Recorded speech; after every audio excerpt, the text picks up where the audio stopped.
raja berkata, "Bawalah Yusuf kepadaku, agar aku memilih dia sebagai orang yang dekat kepadaku."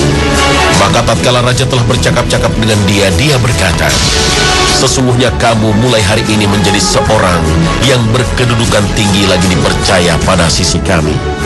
Berkata Yusuf alaihissalam, "Jadikanlah aku bendaharawan negara Mesir. Sesungguhnya aku adalah orang yang pandai menjaga lagi berpengetahuan." Al-Quran Surah Yusuf ayat 54 hingga 55. Sebagian riwayat menyebutkan Allah Subhanahu wa Ta'ala telah menurunkan sedikitnya 4 macam sifat luhur ke dunia. Dengan keempat sifat ini, kehidupan dunia dapat dikelola dengan baik. Dengan keempat sifat ini, manusia akan jauh lebih mudah menanam di dunia untuk kepentingan akhiratnya. Keempat sifat mulia tersebut adalah: pertama, siddiq. Sifat ini antara lain berarti benar atau jujur. Kedua, sifat tabligh, artinya menyampaikan firman dan ajaran Allah Subhanahu wa Ta'ala. Ketiga, amanah. Sifat ini sudah sering kita dengar dalam pergaulan sehari-hari. Salah satu maknanya adalah bisa dipercaya. Dan yang terakhir adalah sifat fatonah, yang berarti cerdas. Sifat-sifat itulah yang kemudian melekat pada diri para Rasul Allah Subhanahu wa Ta'ala. Para Nabi dan Rasul adalah manusia pilihan. Mereka dipilih sebagai penyampai pesan Allah Subhanahu wa Ta'ala di tengah-tengah kehidupan anak manusia. Karena bersifat tabligh, maka salah satu tugasnya adalah menyampaikan risalah dan nubuwah. Sebutan risalah berkaitan dengan istilah Rasul, sedangkan sebutan Nabi melahirkan nubuwah. Para Nabi dan Rasul memikul tanggung jawab pengelolaan, pemeliharaan, keselamatan kehidupan di dunia. Karena tugas mulia inilah, maka Allah membekali mereka dengan keempat sifat agung di atas. Dan karena itu pula, maka tak ada seorang Nabi pun yang tidak jujur. Tak ada seorang Rasul pun yang berdiam diri dan tak menyampaikan firman Allah. Demikian pula tak ada Nabi yang tidak dapat dipercaya. Semua Nabi dan Rasul adalah manusia-manusia terpercaya. Dan semua Nabi dan Rasul adalah sekelompok hamba Allah yang memiliki kecerdasan di atas rata-rata. Belum pernah sampai riwayat kepada kita bahwa ada Nabi dan Rasul yang tidak cerdas. Ini berarti keempat sifat mulia itu adalah jaminan semua persoalan akan terurai dengan baik jika merujuk pada keempat sifat. Inilah sifat-sifat terpuji yang bisa mengantarkan pemiliknya menuju derajat kenabian. Inilah derajat tertinggi di kalangan manusia. Di bawah itu baru derajat para siddiqin, lalu para syuhada, dan di bawahnya adalah derajat para solehin. Khazanah kita kali ini tidak akan mengangkat tema seputar sifat-sifat wajib Nabi dan Rasul, tetapi akan sangat baik jika para pemimpin dalam segala tingkatannya menjadikan sifat-sifat itu sebagai dasar dalam mengelola kepemimpinan yang dipegangnya. Sebab memegang jabatan membutuhkan tanggung jawab yang besar. Dalam beberapa hari ke depan, kita akan memasuki hari-hari yang menegangkan bagi sebagian orang, tetapi biasa-biasa saja bagi lainnya. Menegangkan karena pada saat itu para calon pemimpin akan memperebutkan simpati masyarakat, para pemilih dalam pemilu legislatif. Biasa-biasa saja karena ini bukan yang pertama rakyat memilih.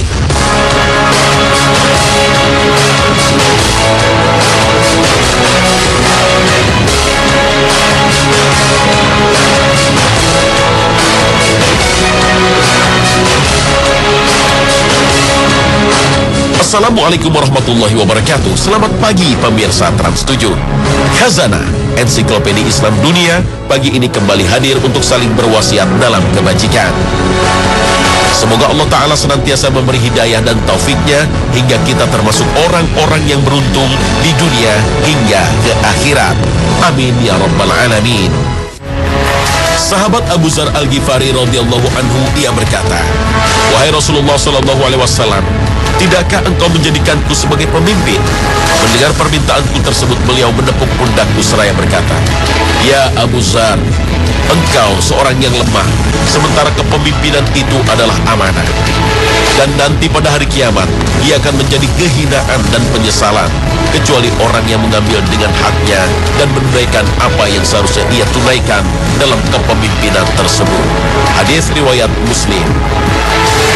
Hanya sifat amanah yang akan kita renungkan kali ini, karena sifat inilah yang paling sering diabaikan oleh kita dan terutama oleh para pemimpin yang memegang jabatan.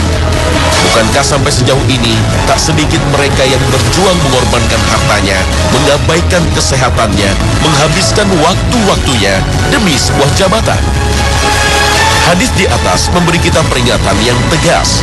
Peringatan itu bukan dari siapa-siapa, tetapi datang langsung dari Rasulullah SAW. Rasul ingin kita semua umat Islam selamat dari sergapan api neraka karena tak mampu memegang amanah. Peringatan semacam itulah yang Rasul sampaikan kepada salah seorang sahabat terdekatnya, Abu Dzar Al-Ghifari. Dalam pandangan Rasulullah, sahabat mulia Abu Dzar bukanlah sosok yang tepat untuk menduduki sebuah jabatan. Karena pertanggungjawabannya dunia akhirat, maka Rasul mencegah Abu Dzar agar tidak terlempar ke dalam neraka kehinaan. Kenapa? Wahai Abdurrahman bin Samurah, janganlah engkau meminta kepemimpinan, karena jika engkau diberi tanpa memintanya, niscaya engkau akan ditolong oleh Allah dengan diberi taufik kepada kebenaran. Namun jika diserahkan kepadamu karena kepemimpinanmu, niscaya akan dibebankan kepadamu, tidak akan ditolong. Hadis riwayat Bukhari dan Muslim.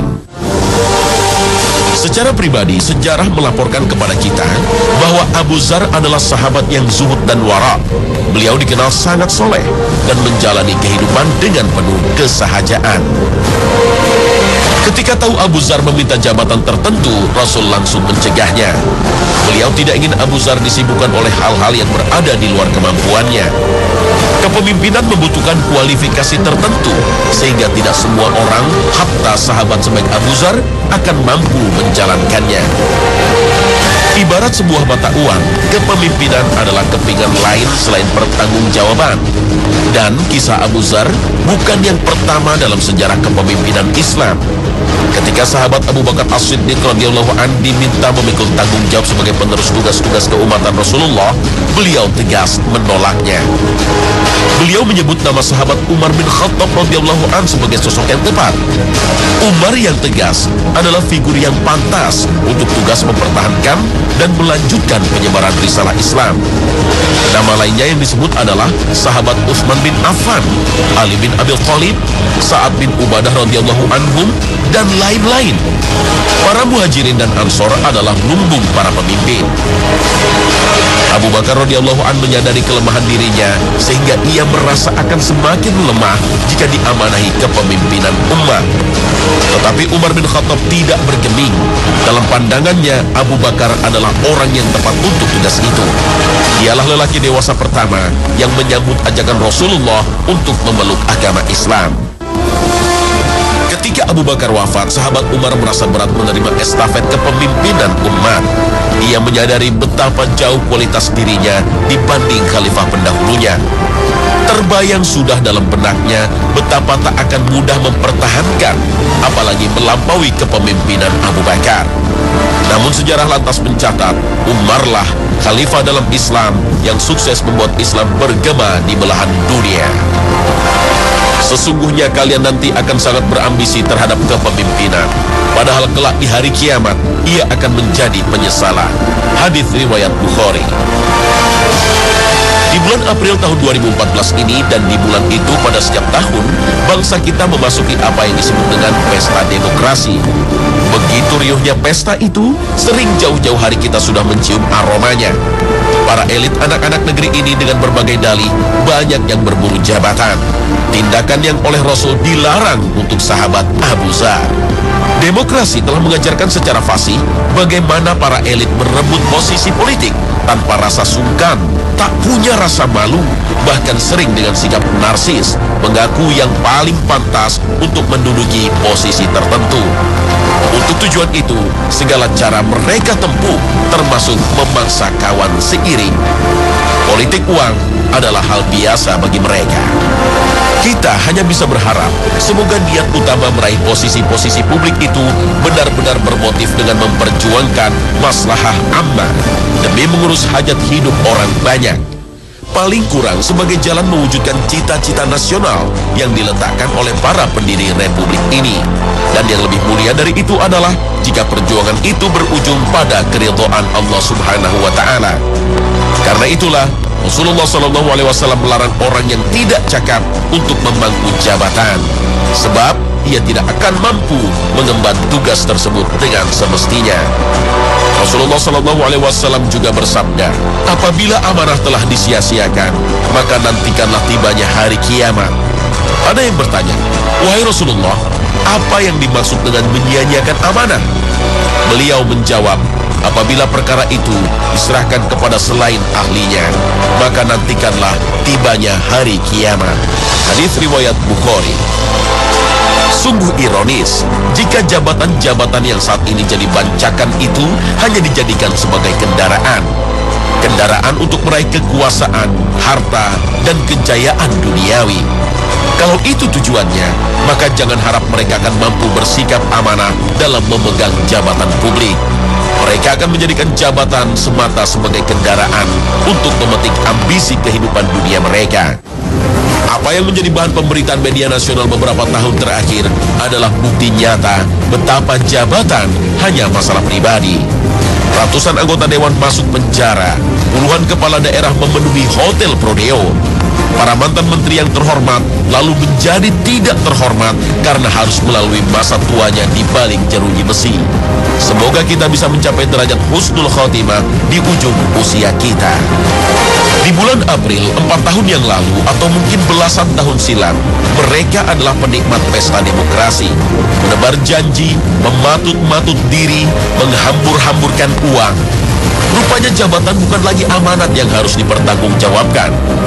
Bagi para penjarah uang negara ini, jabatan adalah sarana bermegah-megahan di tengah derita rakyat yang diwakili yang hidup dalam kemiskinan yang mendera.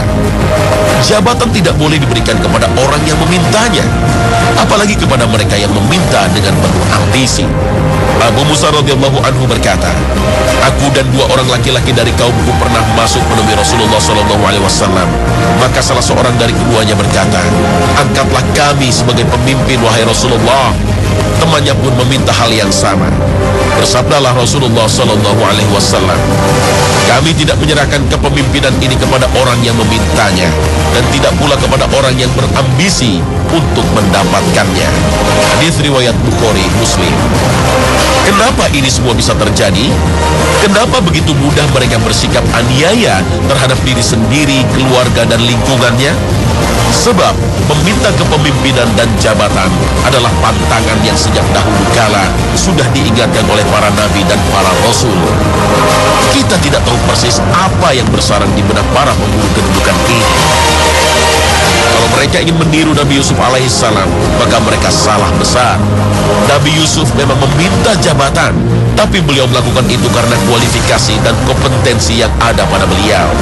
Kepada raja, Nabi Yusuf menyebut dan lalu memegang komitmennya. Berkata Yusuf alaihissalam, jadikanlah aku bendaharawan negara Mesir. Sesungguhnya aku adalah orang yang pandai menjaga lagi berpengetahuan. Al-Quran Surah Yusuf ayat 55.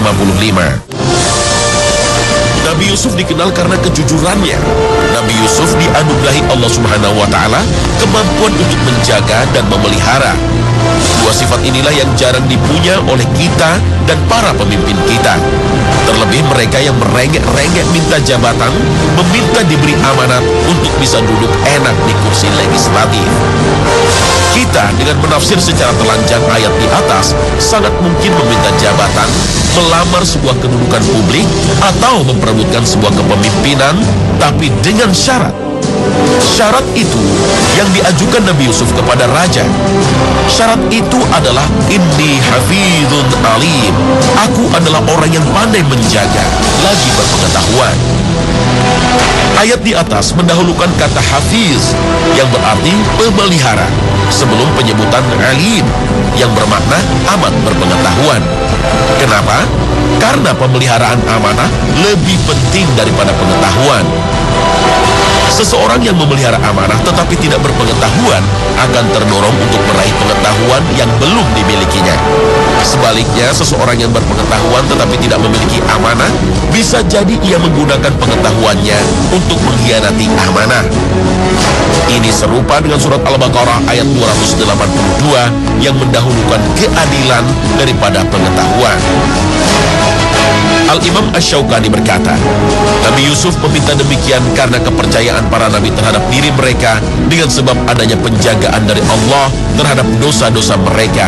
Maksud, sementara syariat kita yang sudah kokoh, sabit, tidak bisa ditentang oleh syariat umat yang terdahulu sebelum kita. Karena mungkin meminta jabatan dalam syariat Nabi Yusuf pada waktu itu dibolehkan. Nailul Autar 8/294. Permintaan jabatan yang diajukan Yusuf alaihissalam kepada raja di atas tidaklah bertentangan dengan moral agama yang melarang seseorang meminta jabatan. Permintaan tersebut lahir atas dasar pengetahuannya bahwa tidak ada seorang yang lebih tepat dari dirinya sendiri, terutama dalam tugas tersebut. Dan tentu saja motivasinya adalah menyebarkan dakwah ilahiyah. Demikian jawaban mayoritas ulama. Dapat juga dikatakan bahwa sebenarnya Nabi Yusuf alaihissalam terlebih dahulu ditawari atau ditugasi oleh raja untuk membantunya dalam berbagai bidang. Tawaran itu diterimanya, tetapi Nabi Yusuf alaihissalam memilih tugas tertentu, bukan dalam segala bidang. Karena itu dia bermohon kiranya penugasan itu terbatas dalam bidang keahliannya, yakni perbendaharaan negara. Menjadi seorang pemimpin dan memiliki sebuah jabatan merupakan impian semua orang, kecuali sedikit dari mereka yang dirahmati Allah Subhanahu wa Ta'ala. Mayoritas kita justru menjadikannya sebagai ajang rebutan, khususnya jabatan yang menjanjikan lambaian rupiah dan kesenangan duniawi lainnya. Bagaimana tidak? Dengan menjadi pemimpin, seseorang bisa dengan mudah memenuhi tuntutan hawa nafsunya. Ia akan gampang menggapai popularitas, memaksa orang menghormati dirinya, merasa semakin tinggi kedudukan dan status sosialnya. Bahkan jabatan itu bisa menjebaknya. Lalu ia mulai sombong, angkuh, menganggap diri paling benar, merasa rakyat bisa ia perintah sesuka hati. Rasulullah SAW menggambarkan kerakusan terhadap jabatan. Lebih dari 2 ekor serigala yang kelaparan lalu dilepas di tengah segerombolan kambing. Beliau bersabda, tidaklah 2 ekor serigala yang lapar dilepas di tengah gerombolan kambing lebih merusakkan daripada seseorang terhadap agamanya karena ambisinya untuk mendapatkan harta dan kedudukan yang tinggi. Hadis riwayat Tirmizi. Rakyat sesungguhnya gundah dengan perangai para elit. Di mata publik mereka hanya menjadikan jabatan sebagai lumbung uang. Jabatan mereka jadikan sebagai sarana bermegah-megahan. Duduk soalnya bukan semata pada sistem, tetapi lebih karena penyakit mental mereka. Mereka yang tidak amanah adalah mereka yang secara mental tidak sehat, alias sakit. Bagaimana tidak sakit? Setiap saat mereka bisa membuat bangsa ini hancur. Jabatan, kedudukan, kepemimpinan adalah soal amanah. Memangku jabatan dengan penuh amanah bukanlah pekerjaan mudah. Sebab memang tidak banyak manusia yang bisa berlaku amanah. Begitu beratnya sebuah tugas dan jabatan, sampai-sampai Allah pun mewajibkan para nabi dan rasul untuk bersikap amanah. Tanpa amanah, seseorang hanya akan melemparkan dirinya dalam jurang keniscayaan. Tentu saja amanah itu berat pertanggungjawabannya. Ketika amanah itu ditawarkan Allah Subhanahu wa Ta'ala kepada langit, kepada bumi, kepada gunung-gunung, namun mereka semua menolaknya. Hanya manusialah yang karena kebodohan dan kelaliman atas dirinya, mereka mau menerima amanah. Sesungguhnya kami telah mengemukakan amanah kepada langit, bumi, dan gunung-gunung. Maka semuanya menolak untuk memikul amanah itu, dan karena mereka khawatir akan mengkhianatinya, dan dipikullah amanah oleh manusia. Sesungguhnya manusia itu amatlah zalim dan lagi bodoh. Al-Quran Surah Al-Ahzab ayat 72. Nabi Muhammad SAW adalah contoh pemegang amanah terbaik. Begitu kuatnya sifat amanah tertanam dalam diri beliau, hingga kaum Quraisy Makkah pun mengakui keamanahannya. Beliau dari awal dikenal sebagai Al-Amin, alias orang yang dapat dipercaya. Beliau tak meminta, tetapi saat dipercaya meletakkan Hajar Aswad, beliau berlaku amanah untuk semua suku. Nabi Muhammad SAW bersabda, yang pertama kali kamu sia-siakan dalam agama kamu adalah amanah. Hadis riwayat Abu Dawud. Tak ayal, prediksi Nabi itu kini sudah kasat mata. Jadi kenyataan yang bisa kita saksikan dengan mudah. Setiap saat, di setiap kantor, di banyak rumah ibadah, di berbagai lembaga pendidikan, dan di mana-mana, kita bisa dibuat terhenyak, tercekat, karena semua orang bisa berlaku tidak amanah. وما لكم لا تقاتلون في سبيل الله والمستضعفين من الرجال والنساء والولدان الذين يقولون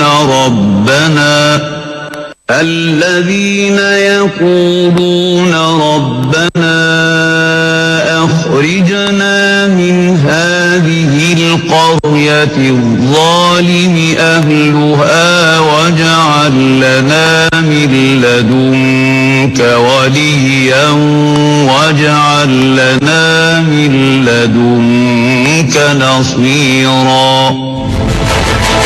Ayat ini mengingatkan kita bahwa segala amanat pada dasarnya adalah perintah Allah Subhanahu wa Ta'ala. Tetapi kenyataannya dalam kehidupan kita, amanah menjadi barang remeh-temeh, dianggap hal yang ringan belaka.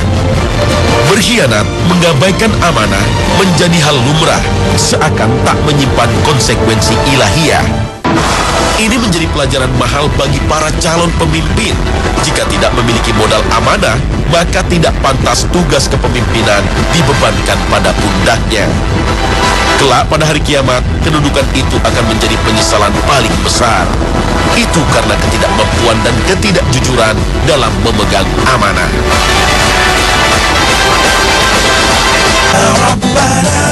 Penting untuk kita camkan, amanah dalam Islam memiliki arti yang amat luas. Amanah tidak semata dikhususkan bagi mereka yang menjadi wakil rakyat, presiden, gubernur, bupati, dan para pemimpin dalam segala ukurannya. Amanah dalam Islam sesuai bingkai sabda Rasulullah Sallallahu Alaihi Wasallam. Setiap kamu adalah pemimpin dan setiap kamu akan ditanya tentang kepemimpinannya. Oleh karena itu, imam adalah pemimpin, akan ditanya tentang kepemimpinannya.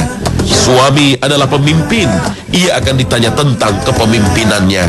Pembantu adalah pemimpin dalam mengurus harta majikannya, ia akan ditanya tentang kepemimpinannya. Jadi setiap kamu adalah pemimpin dan setiap kamu akan ditanya tentang kepemimpinannya. Hadis riwayat Bukhari. Terima kasih atas perhatian Anda. Wallahul muwafiq ila aqwamit thariq. Wassalamualaikum warahmatullahi wabarakatuh.